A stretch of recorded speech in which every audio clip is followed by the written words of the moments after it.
back in, I think, in 1993. And I went into it again with that sort of, willingness to being a local person, of course. That also added, that zeal I had.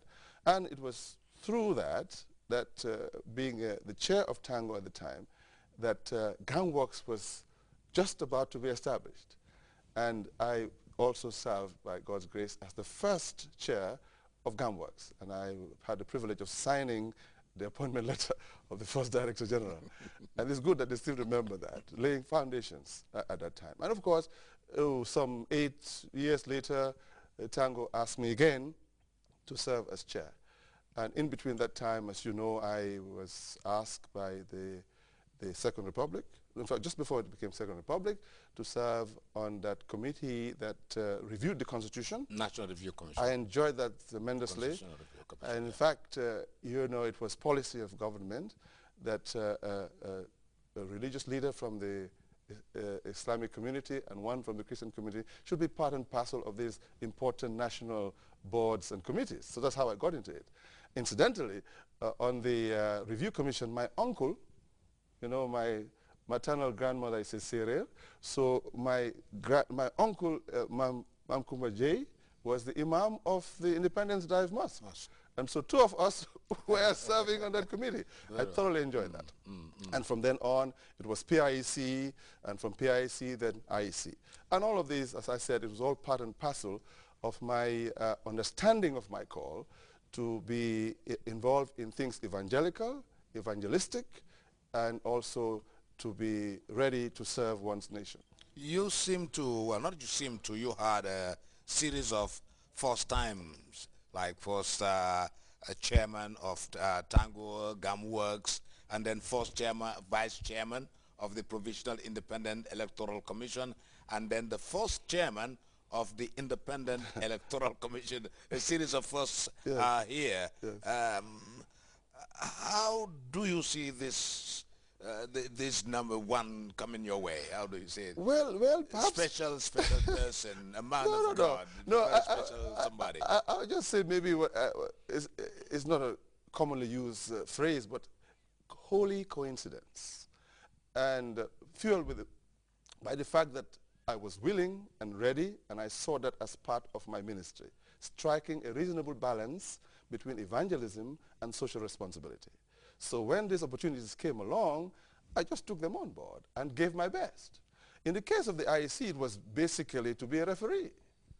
And by virtue of my job, I am under pressure to be fair, to be just. If you're my friend, Al-Hajj, but if yellow card is to be shown, I showed it to you with ease. Of course. So that basic, I enjoy doing that as well. And my commitment is, of course, to give every assignment I have my best shot, in spite of the human frailty that might be found here and there. But in my heart of heart, I go in for it. And it's not only now. Even one thing I skipped as my contribution to the nation was to be on the national basketball team. You remember that? Yes, of course. For over 7 years, Esa Gay and Mbad Job and Modnjai and Cherno Toure, we were on the team, and you just gave your best. Why? Because of motherland. Let's talk some politics now. Small little politics. You were a referee, but before the holding of elections, you were one of those who review the Constitution.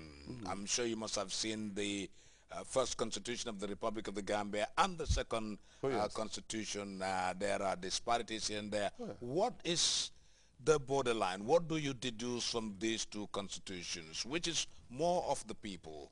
Well, as you know, the first one was 1970. We kind of just we found it there. But in the case of the Constitution of the Second Republic, 1997, I was privileged to be an architect of it. But take note, our assignment was just an assignment, full stop. You then hand over the product to the relevant authority. Whatever, AFPRC.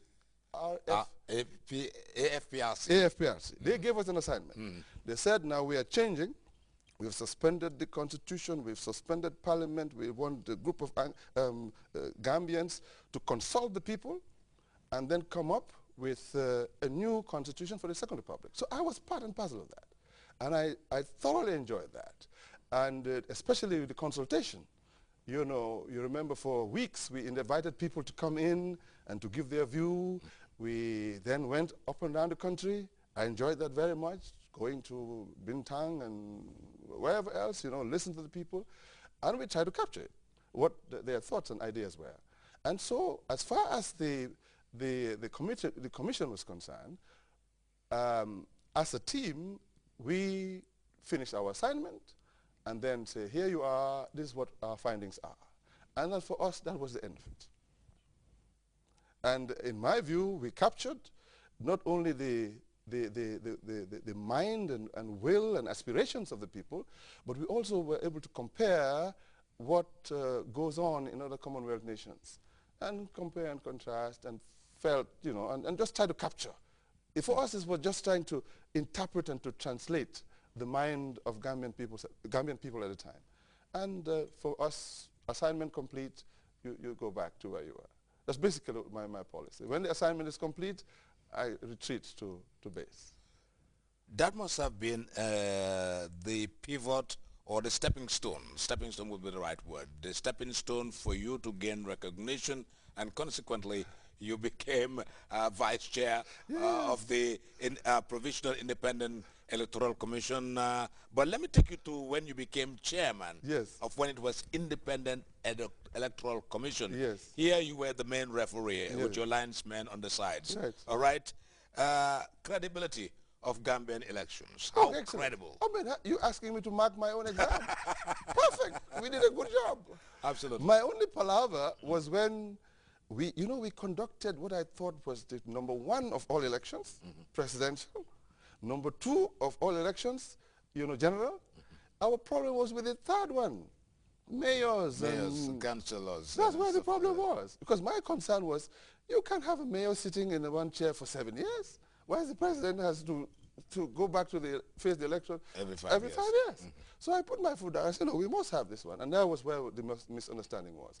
Again, it was good. I was able to understand the root cause of that problem. You see, when we were doing the Constitution, we left that open.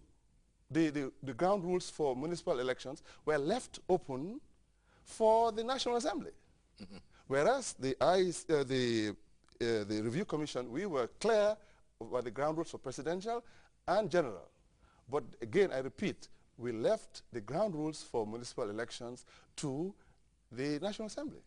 And in my view, the National Assembly were, they were waiting for it. When are you going to give us? That was basically what the palaver was. My great friend, Speaker Wada, went to his office many times. When am I going to have my ground rules?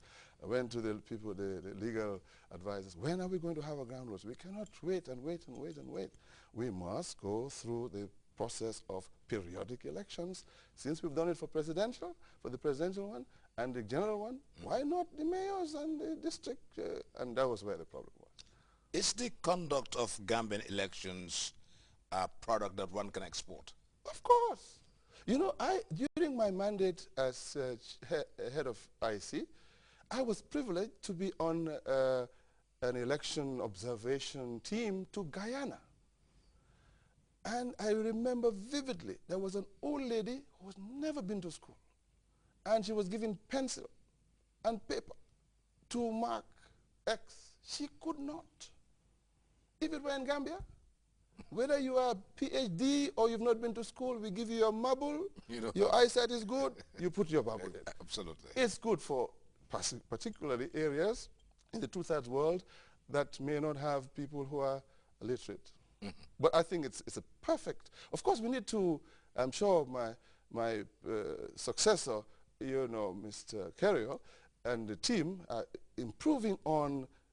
For example, people tell me that the sound of the bell when the marble hits it may vary, and how can you be there for a whole day listening to sound? But that's a minor thing. But little things like that could be sharpened. But I will not. If it's a referendum tomorrow, whether to keep the marbles, I will vote, keep the marbles. Keep the marbles. Keep the marbles. You're watching the interview, and my guest is His Eminence